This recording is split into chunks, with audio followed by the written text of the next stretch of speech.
Kādas prognozes sniegam ir Latvijā un Eiropā šogad? Latviešiem kā slēpošanas lielkalnu nācijai ir svarīgs ziemasspriegs baudīt ar pilnu krūti. Ja sniegs ir. Ja nav, tad svarīgi ir pačīkstēt mājās zem sēgas vai vēl labāk aizlaisties tepat kaut kur netālu uz kādu īsto kalnu zemi un paslēpot tur nevis pārsimts metru divu priežu nogāzē. Pagājušā gadā ziema izgāzās. Diez vai būs ievirziens 2 gadus pēc kārtas. Varbūt ir kāds unikāls garmeķis, kur aizbraukt. Čau, draugi! Sveiciens epizodē numur 25. Šoreiz par slēpošanas priekiem Eiropā pastāstīšu, kur sniegs ir tomēr kā loterija. Bet mēs jau latvieši zinām, vienmēr atradīsim veidu, kā noķert to īsto pūderīti. Un jā, arī pastāstīšu par kādām episkām ārslidotavām. Jo ne visiem tomēr gribās slēpot, varbūt kāds grib arī paslidot šur tur, bet Eiropā ir pāris foršas vietas. Un tātad sāksim ar prognozēm, jo bez sniega slēpošana tomēr ir kā kafija bez kofīna garšīga, bet pa smadzenēm nemaz neiedod. Tāpēc šogad Eiropā solās būt augstāks nekā parasti, pateicoties Niņa kundzei, kas ir patiesībā tur kaut kāds baigais ciklons, un tā ietekmē atnāks ļoti daudz sniegs, it sevišķi ziemeļos, Skandināvijā, Baltijā un Polijā un Vācijā. Latvijā eksperti saka, ka būs augstāks par vidējo. Var iespējams potenciāli vairāk sniega kā pagājušu, kad ziema bija patiešām slikts joks. Es arī biju Latvijā, atbraucu sniegu skatīties. Kā jūs domājat, ko? Vispār neredzēju. Bet ja atkal būs fiasko, nekas, mēs taču esam liela kalnu nācija, kur mums ir pats Everesta mazais brālis Gaiziņš. Tā kā mums vajag kalns, mums vajag baudīt, mums patīk, mēs gribam. Tāpēc ķeramies klāt, stāstīšu, kur, kas, ko šogad Eiropā ir aktuāls. Tātad par šīm te Eiropas vietām, ko pieminēja Eiropā, protams, mēs jau zinām, katram ir savi iecienītie kalni, jo patiesībā Alpi ir tāds, ka milzīgs bufets galds, vai ne? Katram savu garšiņu, katrs savs stils, katram savu kaut kāda fīčiņa, kāpēc patīk tie un citi kalni labāk. Protams, Austrija, Francija, Itālija, klasika, bez tā nevar iztikt. Bet kur tad ir bijuši populārākie slēpošanas galamērķi latviešiem Eiropā?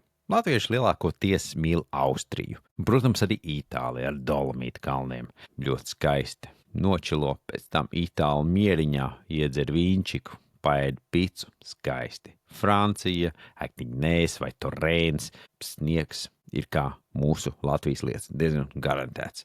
Un pēdējā laikā arī Gruzija un Slovākija ir ļoti populāri, jo lēti un tuvu. Un pēdējā laikā latvieši izvēlās tieši aizlidot lēti un iekonomēt arī uz pacēlēju biļetēm. Jo pēdējos gados ir manāma tendence, ka pacēlēju biļetes ārkārtīgi strauji kāpj kosmosā.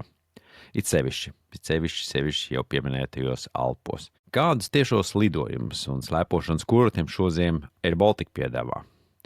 Un no Rīgas tie ierūdas, protams, Ženēva, Šveica, tuvu Alpiem, Cīrihi, Milānu, atkal Itālijas Alpi, turpatās arī Mīnhene, Vācijas, Bavārijas kalni, arī starp citu netik populāri, bet ļoti forši, ļoti labi.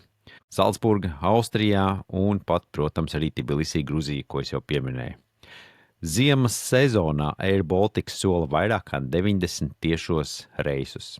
Un daļa no tiem ir ieskaitot šos te ski-friendly vietas, kā Kitilas Somijā, arī tiešais reis, starp citu, var paskatīties ļoti labu vietu. Un šie te tiešie reisi ir tas, man liekas, kas ir tas kā latviešiem nacionālais glābiņš, jo principā jau pēc pāris stundām pēc lidojuma tu ieviesi uz kalnu, nevis cīnies ar autobusu uz Siguldu. Kā ar Gruziju. Pēdējā laikā latviešiem ļoti populāri un pamatot. Kāpēc? Jo kaut kāds kalni, gaudūri ir kā Alpi uz budžeta.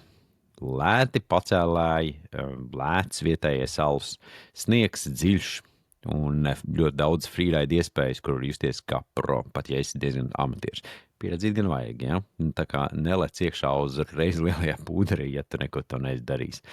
Bez vīzas, tiešie lidojumi no Rīgas, un arī ir tāda iespēja kā heliski, kur let no helikoptera pus sniedziņā ārā, tā kā filmā.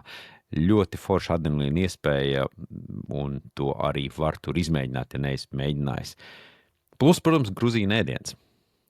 Fantastisks, garšīgs ēdiens, lēts, pieņemamām cenām, ļoti skaisti. Latviešiem ideāli, eksotiska, vieta, salīdzinoši, protams, un bez ļoti tālu ceļa. Un kāds unikāls galamērķis, jā, tas tā pati Gruzija, jau teicu, un vēl bez Gruzijas ir arī Andora, vai pieņemsim Sierra Nevada Spānijā. Vai vēl Somijā ar Leviju, kur var slēpot polārajā naktī. Nu, vēl bonusā tikai nāk klāt ziemeļblāzma. Un, ja slēpošana tomēr nav tavā stilā, vai sniegs nav, tad var arī iemēģināt Eiropas lielākās āras lidotavas. Ļoti fantastisks iespējas Eiropā šogad ir, kur var justies patiešām fantastiski. Lielākā mākslīgā āras lidotava ir City Park Ice Ring Budapeštā, Ungārijā. Un šī ir apmēram 12,000 kvadrātmetru liela. Tāpatās kā Arēna Rīga apmēram, bet tikai zem klājas debesis. Pašā Budapeštas sirdī, blakus laukumam galvenajam un pilī. Ja tu esi bijusi Budapeštā, tad varbūt saproti arī, kurā vietā runāt. Turpatās arī Ziemassvētku tirdziņš. Ja tu brauc ap šo laiku, ļoti skaista vieta un fantastiska kaut vai nedēļas nogala.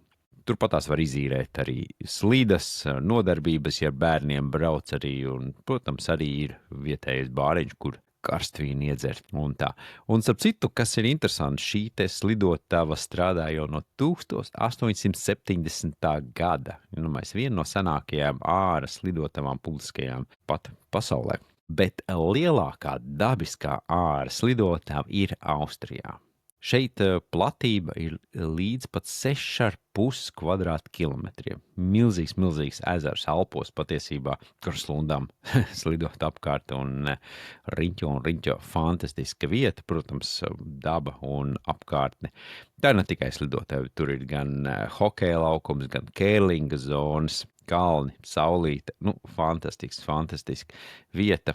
Arī, protams, ja tu mēģini kaut ko meklēt šādu te, ne tikai dēļ slēpošana, šī ir forša vieta, atkal var atzīmēt. Vēl otra lielākā arī slidotava Eiropā dabīgā, tā ir Šveicē, Lac de Joux.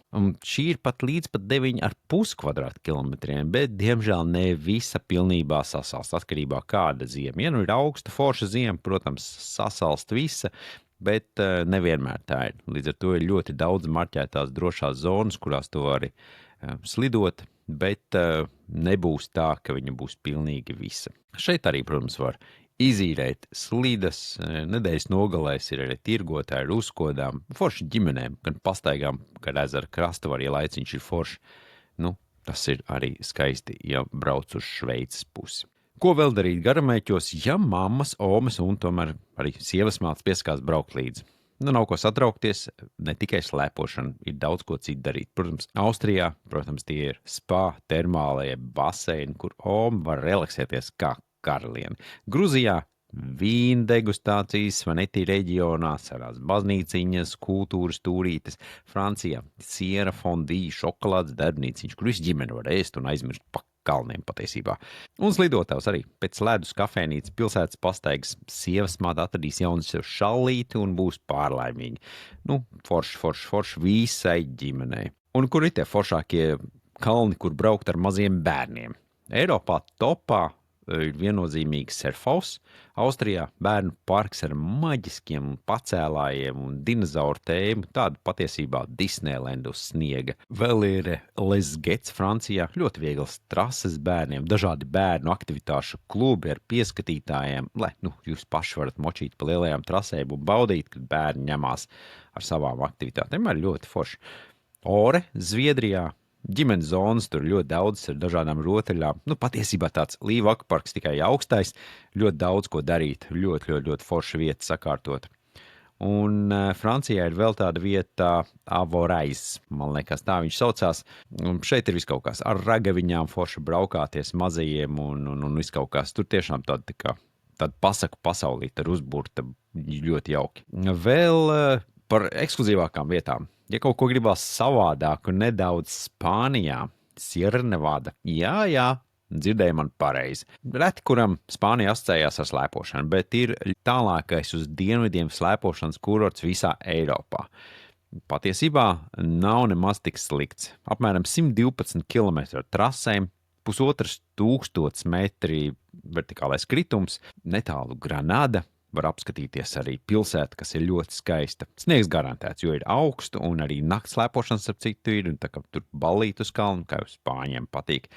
Tā kā ir ļoti skaisti. Ja salīdzinām ar Alpiem, ir siltāks, saulaināks un, protams, ar spāņu tapām, spāņu sangriju un vispārējo. Cenas, es teikšu, ka ir ļoti līdzīgas arī Alpiem, bet eksotiski, protams, tas būs daudz interesantāk. Un, protams, nevajag aizmirst arī par Andoru, šo te mazo valstiņu Pirenejos. Ļoti bieži mēs viņu aizmirstam, bet arī šeit ir pat 310 kilometri ar pacēlājiem, ar trasēm. Un tā kā arī ļoti forša vieta, kur aizbraukt, ja gribās kaut ko savādāk, nomainīt bildi. Šī ir arī duty free zona, tā kā, protams, šeit var iepirkties uz nebēdu. Un, protams, atkal šeit pievienotā vērtība ir spa. Ļoti laba vieta gan iesācējiem, gan ģimenēm. Ar bērniem braucam, tur ir vairāk kā 120 pacēlāji un lifti. Nav rindas tā kā Siguldā. Tā kā, ja brauc uz šo pusi, var dot man ir ziņa. Es tepat arī netālu esmu pa vidu starp Sierra Nevada un Andoru. Un ik pa laikam jau arī aizbrauc pats līdz kalnam. Tā kā, ja es būšu tur, dod man ziņu, tiekamies un slēpojam kopā. Ziema nāk, gribās izbaudīt, lai ir forši. Ja grib pievienoties ar kādam citam man braucienam, raksti privāti. Jā, bet šoreiz tas arī viss. Slēpojiet droši. Ja, atcerieties, ziemas ir jābauda, nav ko nīkt pelēkajā Latvijas depresijā. Braucam, slēpojam, ceļojam, baudam. Varbūt uzraksti, varbūt ir kāds galamērķis Eiropā, ko es pat nezinu. Katram savs, tāpat kā latviešiem sēņu vietas, varbūt arī kalni tā ir. Kas stāsti man, uzraksti man. Un ja gribi braukt līdz kādā ceļojumā, raksti. Es tepat vien esmu. Čau pagaidām.